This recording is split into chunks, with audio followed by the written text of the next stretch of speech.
High বন্ধুরা, কেমন আছেন? আশা করি ভালো আছেন। আজকে আবারও চলে আসলাম একটা নতুন রেসিপি নিয়ে। আজকের রেসিপি পোলট্রির মাংস রান্না। প্রথমে মাংসটাকে ধুয়ে নিয়েছিলাম, মাংসর আলুটাকে। এখন আমি একটা পাত্রে ঢেলে নেব। মাংস আর আলুটাকে একটা পাত্রে ঢেলে নিয়েছি। এখন আমি মশলাটা এর ভিতরে দিয়ে দেব।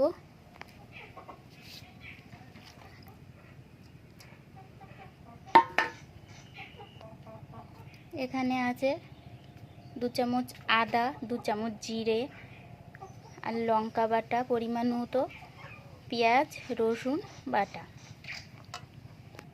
এখন আমি এর ভিতরে পরিমাণ মতো হলুদ,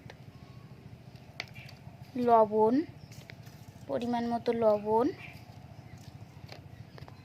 ও পরিমাণ মতো একটু তেল দিয়ে দেব। এবার এটা আমি একটু মাখিয়ে নেব। দেখুন মাংসটা মাখানো হয়ে গেছে। এখন আমি 10 মিনিটের জন্য এটাকে ঢেকে দেব। 10 মিনিট পরে এখন আমি কড়াইটা উনুনের উপরে বসিয়ে নেব। কড়াইটা গরম হয়ে গেছে। এবার আমি কড়াইতে একটু তেল দিয়ে দেব।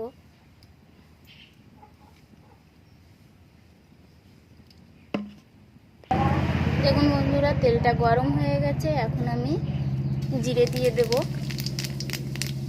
আগে থেকে ধুয়ে রাখা তেজপাতাগুলো দিয়ে দেব।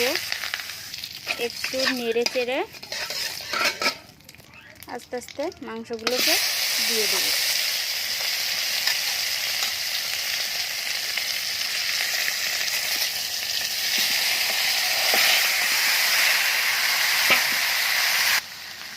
মাংসটাকে একটু নেড়ে চেড়ে সামান্য পরিমাণে একটু জল দিয়ে দেব। এখন আমি মাংসটাকে কিছুক্ষণের জন্য ঢেকে দেব।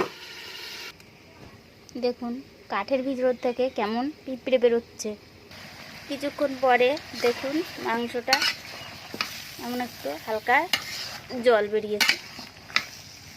আমি আবারও মাংসটাকে ঢেকে দেব।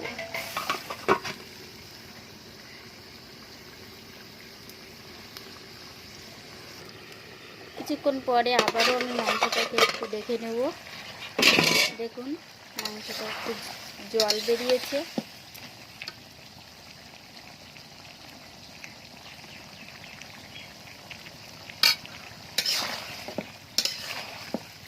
ভালো করে মাংসটাকে একটু আবার ঢেকে ঢেকে কষিয়ে নেব, নিলে মাংসের টেস্টটা সুন্দর থাকবে।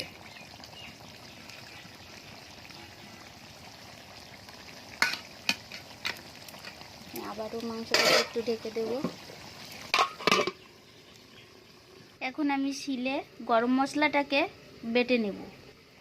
দেখুন বন্ধুরা, গরম মশলাটা আমি এরকম মিহিন করে বেটে নেব। এখন আমি আরও একবার দেখব মাংসটা কেমন হয়েছে। দেখুন বন্ধুরা, মাংসটা প্রায় কষা হয়ে গেছে। এখন আমি মাংসটাকে আবার একটু ঢেকে দেবো, কারণ জলটা এখনো মরে আসেনি। দেখুন বন্ধুরা, জলটা শুকিয়ে এসেছে। এখন আমি আরেকটু নেড়ে চেড়ে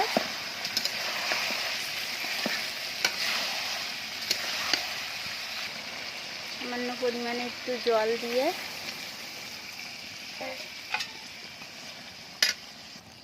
মাংসটা আবারও একটু ঢেকে দেব। দিয়ে উনুনের জালটা একটু বাড়িয়ে দেব। রান্না হয়ে গেছে। এখন আমি একটু স্নান করে আসি, তরকারির ঝোলটা ততক্ষণে টেনে যাবে। স্নান করা হয়ে গেছে। এবার আবারও আসলাম। দেখুন মাংসের ঝোলটাও কমে এসেছে।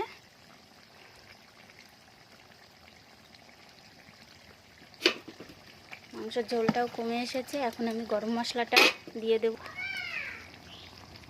তো বন্ধুরা, কেমন লাগলো রেসিপিটা? ভালো লাগলে অবশ্যই কমেন্ট করে জানাবেন। এখন আমি গরম মশলাটা দিয়ে দেব। এখন আমি গরম মশলাটা দিয়ে দিলাম। দেখুন বন্ধুরা কেমন হয়েছে, রান্নাটা হয়ে এসেছে। তো বন্ধুরা লাইক ও সাবস্ক্রাইব করে দেবেন আর কমেন্টে জানাবেন ভিডিওটা কেমন লাগলো, প্লিজ জানাবেন। ঝোলটা চেখে দেখি কেমন হয়েছে। ওয়াও, তরকারিটা হেভি লেগেছে। আপনারা চাইলে এইভাবেও বাড়িতে করে দেখতে পারেন। Thank you.